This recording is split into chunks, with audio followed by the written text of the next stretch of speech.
बाप बेटे की कहानी। एक बार एक पिता और उसका पुत्र जलमार्ग से कहीं यात्रा कर रहे थे और तभी अचानक दोनों रास्ता भटक गए। फिर उनकी नौक भी उन्हें ऐसी जगह ले गई जहां दो टापू आसपास थे और फिर वहां पहुंचकर उनकी नौक टूट गई। पिता ने पुत्र से कहा, अब लगता है हम दोनों का अंतिम समय आ गया है, दूर दूर तक कोई सहारा नहीं दिख रहा है। अचानक पिता को एक उपाय सूझा। अपने पुत्र से कहा कि वैसे भी हमारा अंतिम समय नजदीक है, तो क्यों न हम ईश्वर की प्रार्थना करें।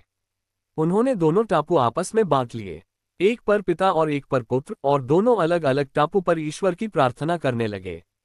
पुत्र ने ईश्वर से कहा, हे भगवान, इस टापू पर पेड़ पौधे उग जाए जिसके फल फूल से हम अपनी भूख मिटा सकें। ईश्वर द्वारा प्रार्थना सुनी गई, तत्काल पेड़ पौधे उग गए और उसमें फल फूल भी आ गए। उसने कहा, ये तो चमत्कार हो गया। फिर उसने प्रार्थना की, एक सुंदर स्त्री आ जाए जिससे हम यहाँ उसके साथ रहकर अपना परिवार बसाएं। तत्काल एक सुंदर स्त्री प्रकट हो गई। अब उसने सोचा कि मेरी हर प्रार्थना सुनी जा रही है, तो क्यों न मैं ईश्वर से यहाँ से बाहर निकलने का रास्ता मांग लूं। उसने ऐसा ही किया। उसने प्रार्थना की, एक नई नाव आ जाए जिसमें सवार होकर मैं यहाँ से बाहर निकल सकूं।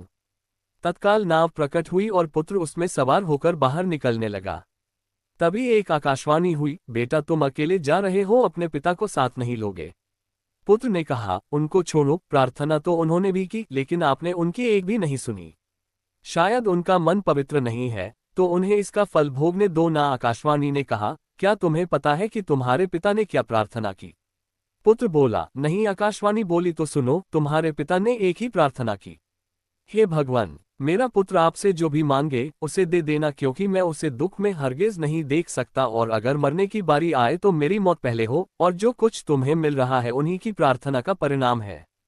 पुत्र बहुत शर्मिंदा हो गया।